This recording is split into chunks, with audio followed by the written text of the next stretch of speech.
ऐसी मजेदार वीडियो देखने के लिए हमारे चैनल को सब्सक्राइब करें। गरीब मायका।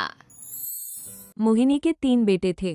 पति को अच्छा कमाता और बड़े घर के ऐश सब था मोहिनी के जीवन में, लेकिन एक चीज जो नहीं थी वो थी सुकून। मेरी बहन और मेरा भाई दोनों गरीब, लेकिन मैं मेरे पास तो नोट की बरसात है।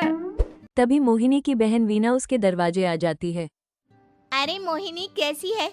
मेरे घर में ना सिलेंडर खत्म हो गया है। तेरे पास तो इतने पैसे हैं, भरवा देना मेरा सिलेंडर। पैसे जैसे ही आ जाएंगे मैं दे दूंगी। तभी मोहिनी का पति राकेश आ जाता।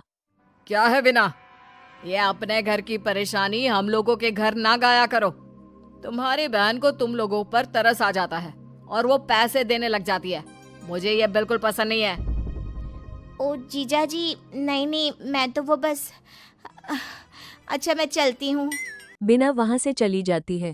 उसके जाने के बाद अच्छा किया जो आपने सुना दिया। अरे न जाने क्या सोचकर मेरे घर आ जाती है कि जैसे यहाँ तो भंडारा भरा है। अरे कितना तो दे दिया। अच्छा जी जरा 1000 तो देना। वो बिन्नी दीदी है ना, उनके घर जा रही हूँ। उनका पोता हुआ है तो मुंह दिखाई दे दूंगी। हाँ, उन लोगों के आगे तो शो ऑफ किया करो। वो खुद को बड़ा अमीर शो करते हैं ना, दिखा दे कि तू भी किसी से कम नहीं है। हाँ जी, इसी के लिए तो जा रही हूँ। मोहिनी तैयार होकर अपनी बुआ की बेटी के घर जाती है, जहां उसके पोते का कार्यक्रम चल रहा होता है। वहां वीना भी आई होती है। अरे वीना, क्या जरूरत थी यहाँ आने की? तेरे घर पर गैस नहीं है तो वो भरा लेती। क्या करूँ मोहिनी, बुआ को बुरा लग जाता नहीं जाती तो। वैसे मेरे पास एक जोड़ा बच्चे का कपड़ा रखा था, वही अपनी चांदी के पायल के साथ देने जा रही हूँ। घर पर गैस थी नहीं, सोचा परिवार यहीं खाना खा लेगा, बाकी सुबह का सुबह देखा जाएगा। मोहिनी को बहन पर दया आ जाती है। कनोइस वो पर्स से 1000 रुपए निकाल कर दे देती है। ले वीना, लेकिन पैसे वापस कर देना, तेरे जीजाजी हिसाब लेते हैं। मोहिनी भी क्या करती, गरीबी में बहन का सहारा ही उसकी जीवन जीने का आधार था। फिर एक रोज, सुनिए, भाई के घर बेटी हुई है, मुझे माँ के पास जाना होगा। अरे उस घर में ना कूलर है ना एसी, कैसे रहोगी तुम? हाँ, वही सोच रही हूँ कि अकेली जाऊं, बच्चों को साथ ना ले जाऊं।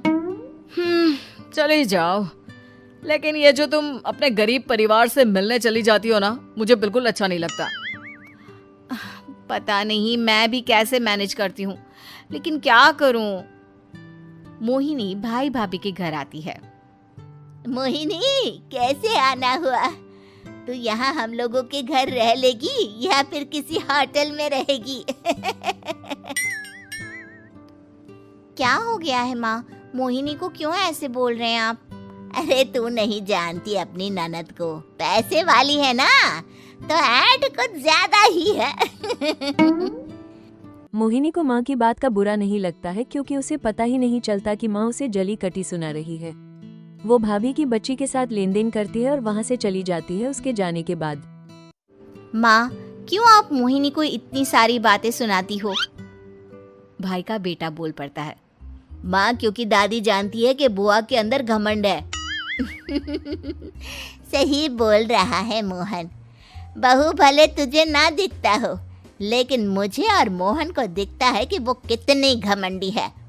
मोहिनी मायके आती है, जहाँ गरीबी के कारण चीजें कम होती हैं। इस मोहन के बच्चे को काम पर लगा दो ना, किसी दुकान या किसी होटल में। बर्तन धो लिया करेगा, कम से कम 4 पैसे और आएंगे घर में।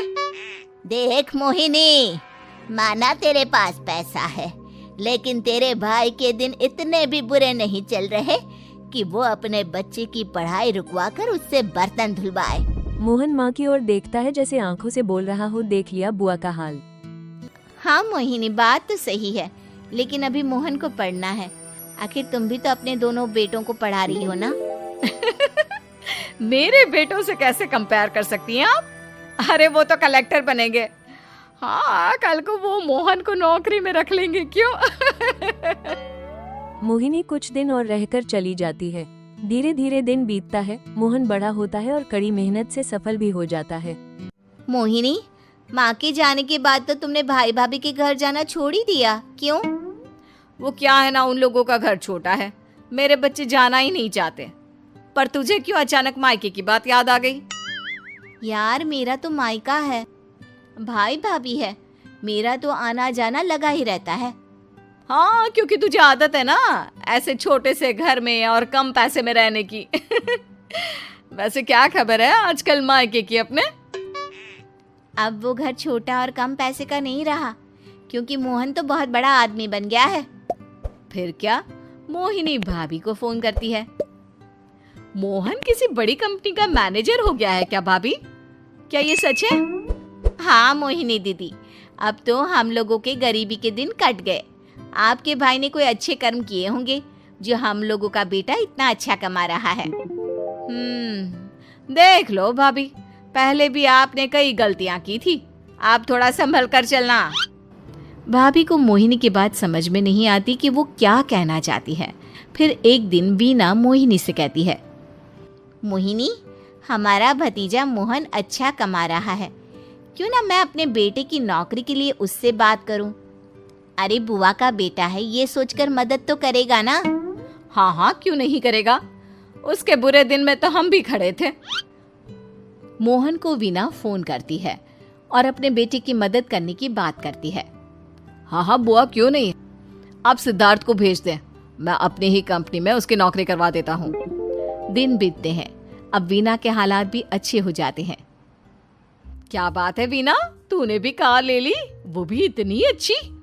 हाँ मोहिनी, अपने भतीजे के कारण तो हम लोगों की दिन अच्छे हो गए। उसने सिद्धार्थ की नौकरी लगवा दी है, वो भी शानदार। ठीक है, लेकिन पैसे ख्याल से खर्च करना। वो क्या है ना, पैसे आने आसान है लेकिन संभालने मुश्किल। मोहिनी घर पर अपने पति से बात करती है। देखो ना, सबके पास पैसे हैं, एक वक्त था जब मैं ही अमीर हुआ करती थी। लगता है कि ज्यादा दिन नहीं रह पाओगी, मेरी नौकरी को कुछ साल ही बचे हैं और तुम्हारे दोनों लड़के निकम्मे हैं। उन लोगों को बोलो ना कि नौकरी करे। तभी वहां मोहिनी के बेटे भी आ जाते हैं। अरे हमें क्या मोहन समझा है जो दिन रात गधे की तरह काम करते रहे। खैर, दिन फिरते हैं और मोहिनी के पति की नौकरी भी खत्म हो जाती है। मोहिनी क्या करे, थोड़े से पैसे में गुजारा नहीं हो रहा है। तो क्या करे, मेरी समझ में कुछ नहीं आ रहा। मोहन को बोलो ना कि वो इन दोनों के लिए नौकरी देखे, जैसे सिद्धार्थ के लिए नौकरी देखी है। मोहिनी क्या कहती, उसे अपने वो दिन याद आ जाते हैं जब उसने भाभी से मोहन को नौकर बनने की सलाह दी थी। क्या हो गया, क्या सोच रही हो मोहिनी? यही कि वक्त कभी भी किसी का भी पलट सकता है, ऊपर वाले से डर कर रहना चाहिए।